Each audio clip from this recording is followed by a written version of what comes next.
Hola, ¿qué tal? Espero que te encuentres bien. Saludos a todos los grupos de conexión, a ti que nos estás viendo en tu casa o en el lugar donde estés viendo esta transmisión. Gracias de alguna manera por poder acompañarnos a través de este video.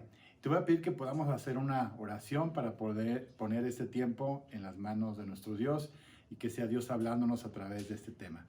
Bendito Padre Celestial, te damos gracias, Señor, por la oportunidad que nos das, Señor, de poder escuchar tu palabra. Creemos, Señor, que a través de este tema tú vas a hablar a nuestras vidas, tú nos vas a dar el discernimiento, Señor, para poder identificar la manera en la cual podemos poner en práctica estas historias que hoy vamos a analizar, que hoy vamos a meditar, que hoy vamos a reflexionar. Te pido de la misma manera que tú nos bendigas, que tú nos hables. Tú conoces la necesidad de cada persona, de cada uno de nosotros, Señor, y yo creo y confío en ti, que tú suples, oh mi Señor, cada necesidad espiritual, emocional, física, material, en el nombre de Jesús. Amén y amén.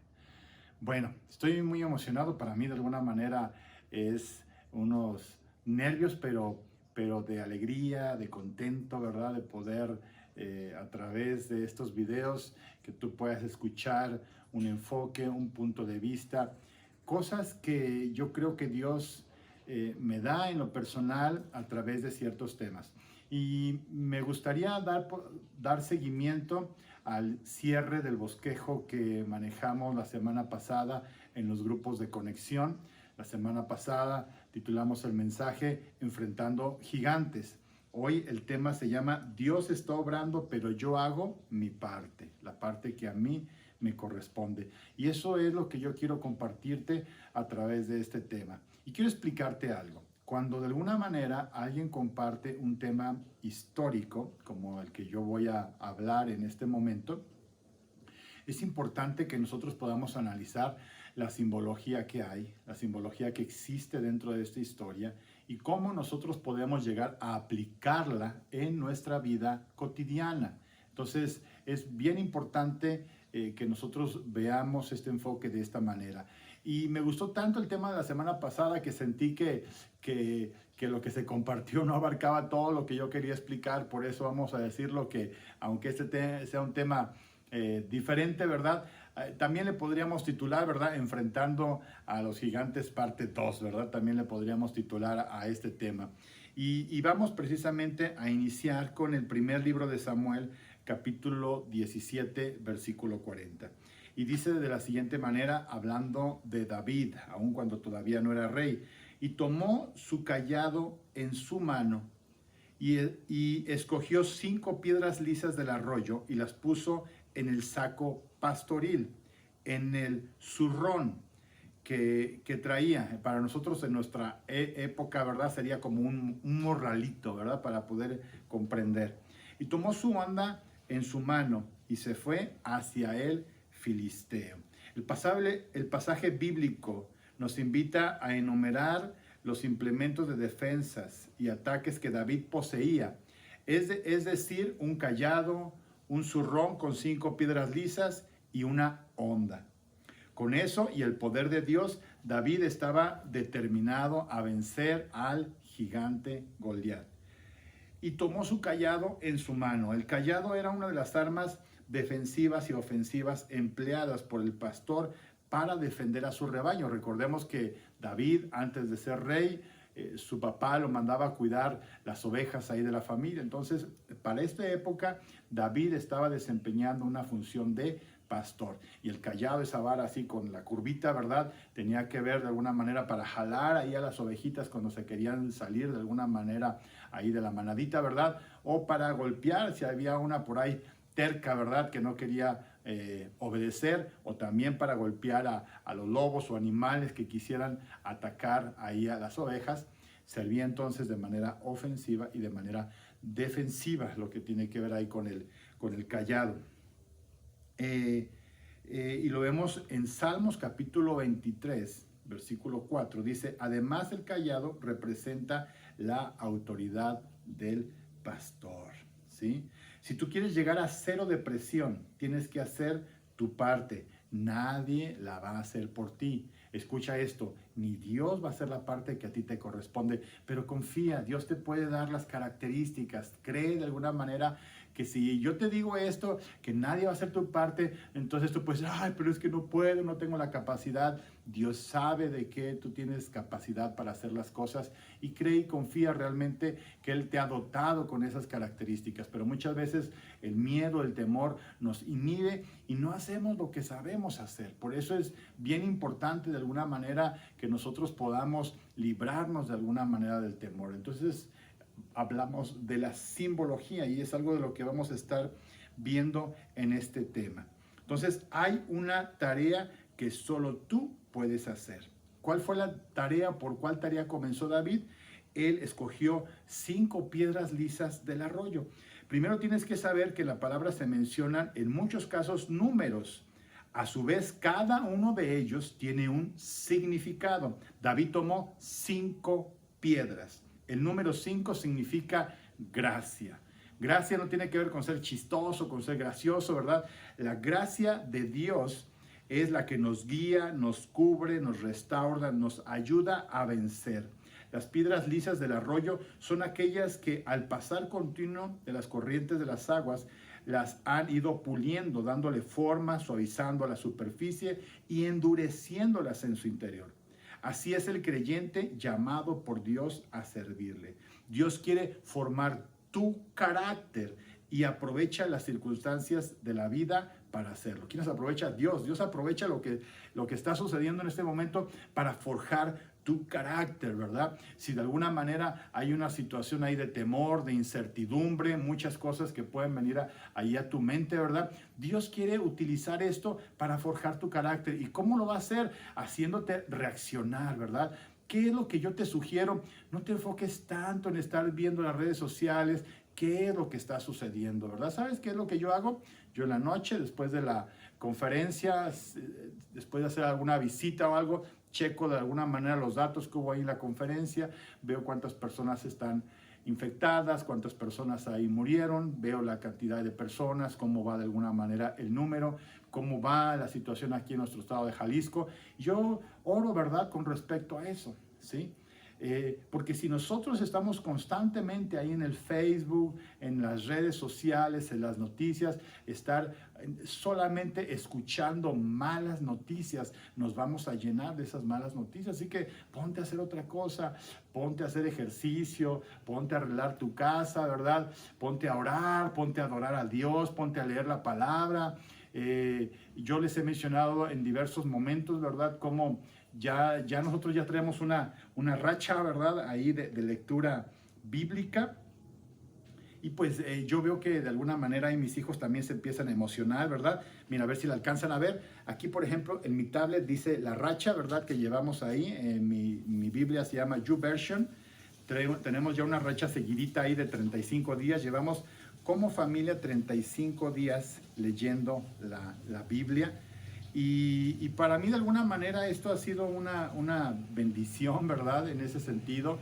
Porque me ha dado la oportunidad de poder como familia tener un tiempo, un hábito, ¿verdad?, un buen hábito espiritual. Así que este es un perfecto momento para que tú y yo podamos crear buenos hábitos espirituales en nuestra familia y no estar inundándonos de malas noticias. Así que crea buenos hábitos. No quiere decir de alguna manera que será fácil, será sencillo de alguna manera el poder crear buenos hábitos, ¿verdad? Pero es importante que tú y yo lo podamos llegar a hacer para poder tener buenos hábitos espirituales. ¿Cuáles son las cualidades o características que Dios quiere formar en nuestro carácter? Yo te quiero enumerarte 5 posibles características que Dios pueda formar en tu carácter, que tiene la simbología con cada una de las piedras. Podría ser una piedra de la paciencia, otra piedra de la fe, otra piedra de la confianza, otra piedra de la perseverancia, otra piedra de la consistencia, ¿verdad? Entonces es importante que nosotros aprendamos a ser pacientes en medio de estas circunstancias, que aprendamos a tener fe, ¿verdad? Recuerda la canción ahí de Bethel Music, ten fe, corazón. Pon esa canción, ten fe, corazón, una y otra vez, hasta que tu espíritu se impregne, ¿verdad?, de esa confianza en Dios, porque la bendición viene de parte de Dios. Entonces es importante dentro de las reglas espirituales que yo acuda directamente a Dios, porque si tú crees que porque Dios está viendo que tú tienes necesidad, Él te va a ayudar sin que tú se lo pidas, estás equivocado, porque no es así. Dios está esperando que tú hagas tu parte, ¿sí? Y continúa el siguiente punto: y tomó su onda en su mano. Los hombres y mujeres de Dios ponen todo lo que tienen al servicio de Dios, aunque esto sea pequeño o insignificante. La onda de David era mayor que la espada, la lanza y la jabalina de Goliat. David fue un siervo de Dios que aprendió a usar lo que tenía y siempre dependió de Dios para tener la victoria. Quizás en tu vida debas pasar por dificultades que te pueden parecer un final terrible, pero es allí donde debes aprender solamente de Dios y obtendrás la victoria. Aprende de Dios, profundiza en la palabra, crea el hábito de alguna manera de leer libros espirituales, libros que edifiquen tu fe, libros que edifiquen tu confianza. Y esto no es para arte de magia, no significa que tú vas a leer la Biblia o que tú vas a adorar, aunque Dios es un Dios sobrenatural, en ocasiones sí actúa de manera instantánea, pero date cuenta, si tú has sido una persona que has estado cargando con una mala noticia y otra, y problemas y pensamientos, te has llenado de muchas cosas negativas ahí en tu vida, de muchos malos pensamientos, y todo eso tú necesitas aprender a identificarlo. ¿Para qué? Para irlo desechando de manera específica. Entonces, esa es una tarea que te corresponde a ti, no es una tarea que le corresponde a Dios. Esa es una tarea que te corresponde a ti. Dios, en su inmenso poder, podía haber mandado un ángel y haberle cortado directamente la cabeza a Goliat, ¿verdad? Como quizás en su momento lo podemos ver en la historia ahí más adelante, que en el caso ahí de Eliseo, ¿verdad? Dios abre los ojos espirituales de su siervo y ve todos los ángeles que había ahí alrededor y comienza ahí a decirles: hay más gente con nosotros que contra nosotros. Pero eso solamente sucede cuando tú y yo estamos conectados en el ámbito espiritual. Por eso es bien importante a qué le estás dando prioridad en este momento, ¿sí? No se trata tampoco que te vayas al otro extremo, porque hay mucha gente, sí, que en este momento no cree lo que está sucediendo, ¿verdad? Yo te puedo decir que sí es cierto lo que está sucediendo, ¿verdad? Yo tengo conocidos, ¿verdad?, en hospitales, ¿verdad?, que nos están informando lo que está sucediendo, así que sí es cierto. Pero más que si sea cierto o no sea cierto, debes de comprender qué es lo que Dios quiere formar en tu carácter en este momento, en esta etapa, en esta circunstancia, ¿sí? David escogió 5 piedras, pero él debía matar a un solo gigante. El razonamiento humano podría explicar que David tomó más piedras para tener más oportunidades de derrotar a su enemigo. No sería difícil pensar que tomó 5 piedras esperando fallar los primeros lanzamientos.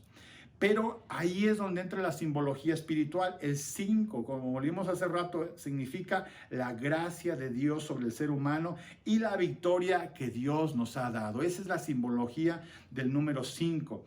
Y en el primer libro de Samuel, capítulo 17, versículos 45 y 46, dice: entonces dijo David al filisteo: tú vienes contra mí con espada, lanza y jabalina, pero yo voy contra ti en el nombre de Jehová de los ejércitos, el Dios de los escuadrones de Israel, a quien tú has provocado.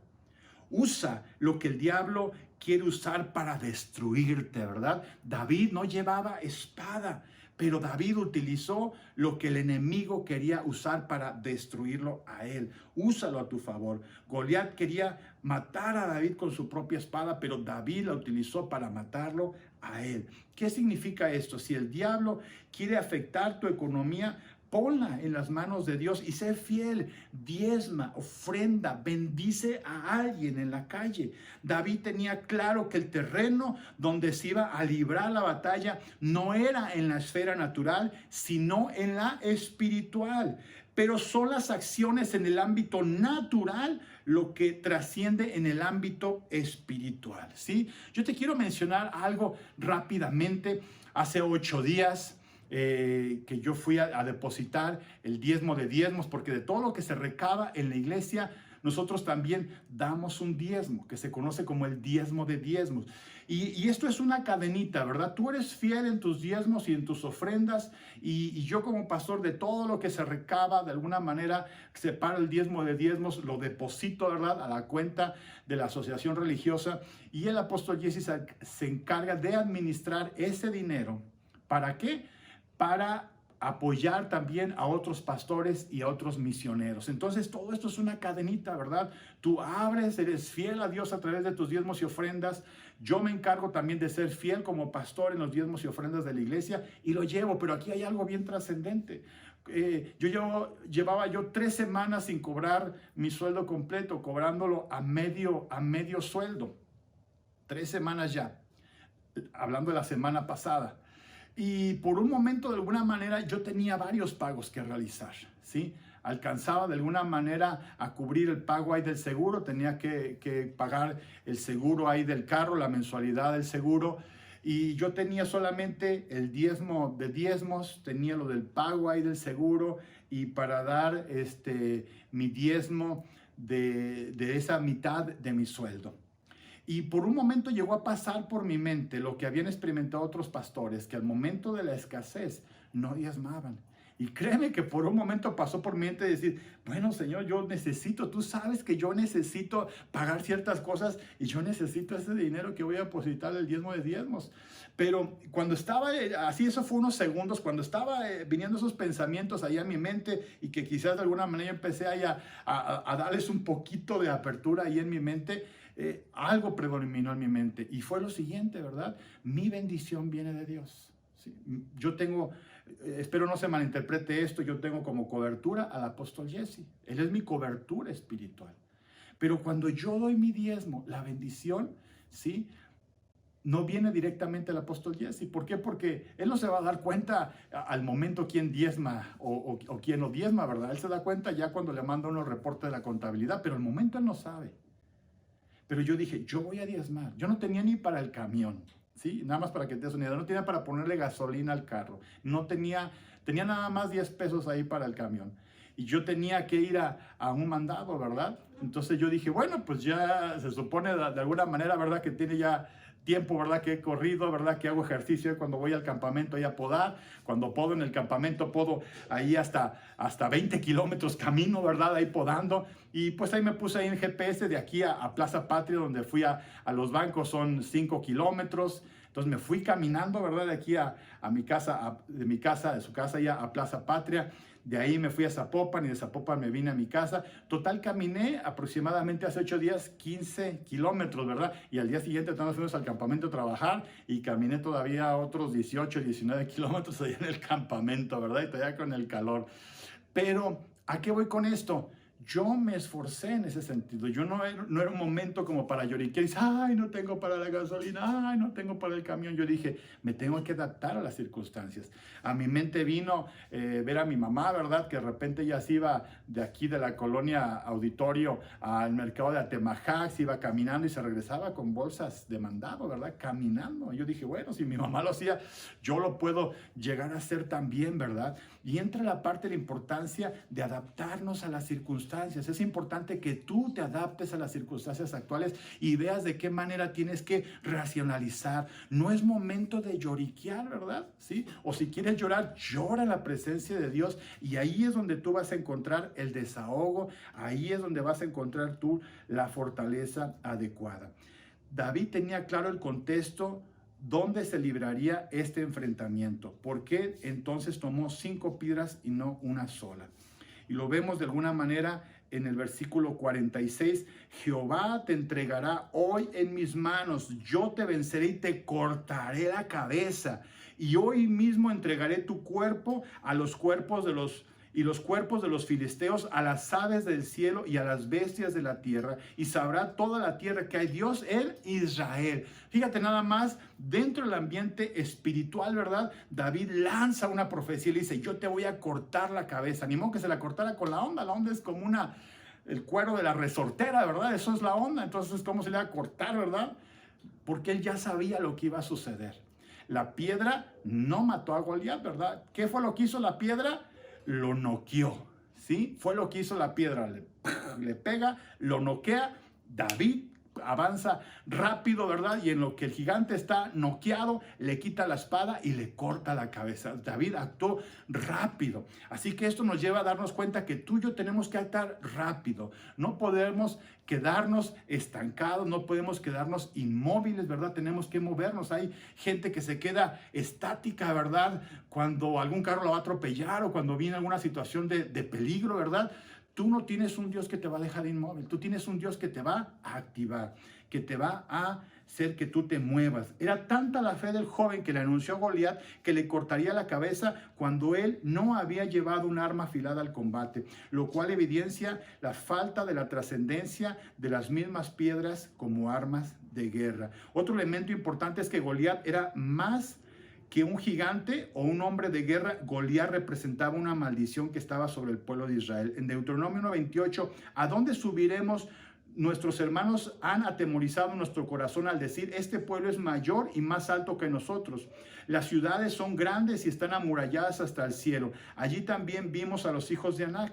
Cuando Israel iba a entrar en posesión de la tierra prometida, algo los detuvo. Si bien la tierra tal como la había prometido Dios, había algo que les impedía crecer, creer que la conquistarían. Los habitantes de la tierra prometida no eran simplemente gente grande, eran gigantes. En Números 13, 32 al 33 dice, y hablaron mal entre los hijos de Israel de la tierra que habían reconocido, diciendo, la tierra que recorrimos y exploramos es tierra que se traga a sus habitantes.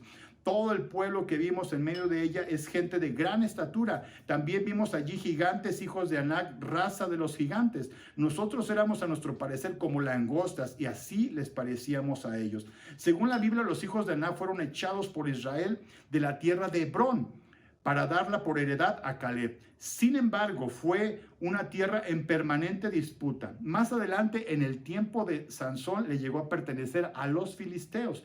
En otras palabras, los ancestros de Goliat eran los descendientes del gigante Anac. Los gigantes se convirtieron en el detonante de una maldición que acabaría con toda una generación de hebreos en el desierto. Cuando Goliat se pone al frente de Israel para amedrentarlos, no lo hace solo, lo hace trayendo a la memoria de los israelitas la muerte de sus padres en el desierto por culpa de la maldición provocada por los descendientes de Anac, padres de Goliat. Lo que estaba haciendo Goliat era llevarlos a sentirse como ese pueblo de Israel que no entró al principio en la tierra prometida, temerosos. El diablo siempre querrá llevarte a recordarte tu pasado de derrota. No lo permitas. Lucha, ora, adora, pide a Dios, ruega, clama. ¿Sí? En el segundo libro de Samuel, capítulo 21, versículos 15 dice, volvieron los filisteos a hacer la guerra a Israel. David descendió con sus siervos y pelearon contra los filisteos. David estaba cansado. Isbi-Benob, uno de los descendientes de los gigantes cuya lanza pesaba 300 ciclos de bronce y que llevaba ceñida una espada nueva, trató de matar a David, pero Abisai, hijo de Sarbia, llegó en su ayuda, hirió al filisteo y lo mató. Entonces los hombres de David juraron diciendo, nunca más de aquí en adelante saldrás con nosotros a la batalla, no sea que apagues la lámpara de Israel. Acepta ayuda cuando la necesites, no permitas que el orgullo te impida recibirla. La historia de la lucha entre Israel y el pueblo de gigantes no terminó con la muerte de Goliat. Más adelante los filisteos volvieron a provocar a Israel, pero esta vez el desenlace de la historia fue distinto. En esta nueva historia vemos un recambio generacional porque David no podía pasarse toda su vida matando gigantes y apareció una nueva generación con la misma capacidad que él había tenido para derrotar a los descendientes de Anac. Versículo 18 dice, otra segunda guerra hubo después en Gob contra los filisteos.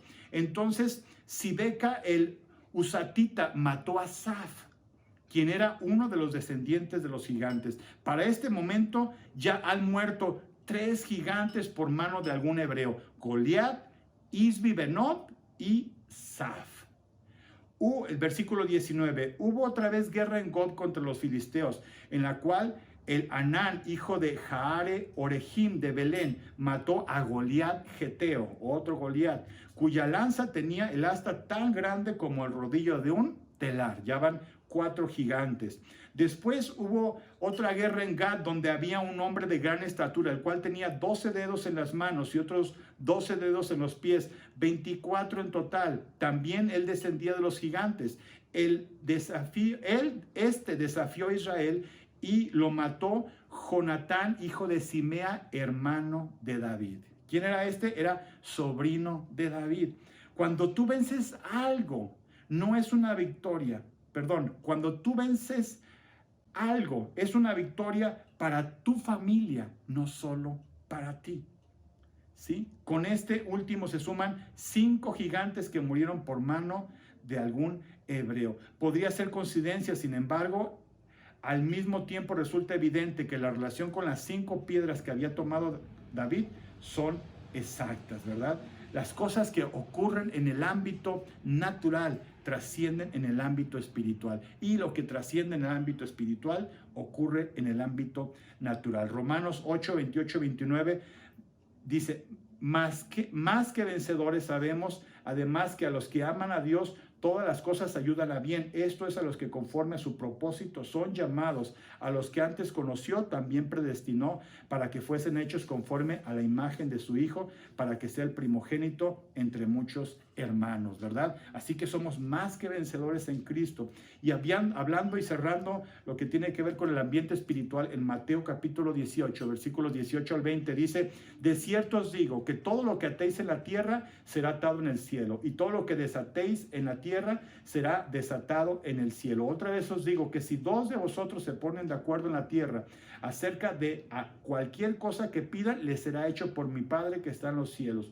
Porque donde están 2 o 3 congregados en mi nombre, allí estoy yo en medio de ellos. Así que yo te quiero invitar, ¿verdad? Que tú te puedas poner de pie y que vamos a hacer una oración, ¿verdad? Yo te quiero invitar, cierra ahí tus ojos y vamos a ponernos de acuerdo y vamos a orar. Y vamos a declarar que estamos cubiertos con la sangre de Jesús, nosotros, nuestras familias y los bienes que ha puesto Dios para que administremos. Y en este momento, Señor, proclamamos, Señor, que nuestros hogares están bajo tu cuidado, bajo tu protección, Señor.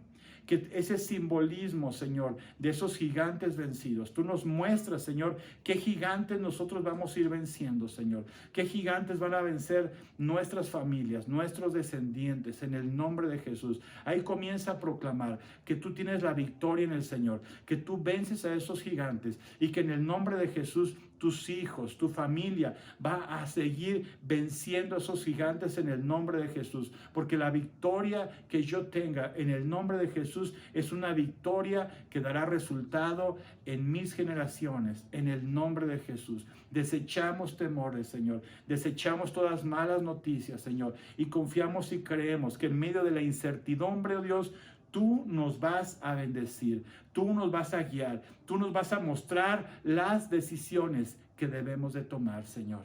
En el nombre de Jesús, amén y amén. Dale un fuerte aplauso al Señor. Dios te bendiga, y me gustaría que pudieras tener un tiempo en el que breve, ahí de unos segunditos, de un par de minutos, en los cuales como célula, ¿verdad?, pudieran llegar a comentar qué gigantes tú puedes identificar que tienes que vencer ahí de manera personal o en tu familia. Gracias, Dios te bendiga. Recuerda, tenemos la victoria en el nombre de Jesús. Bendiciones.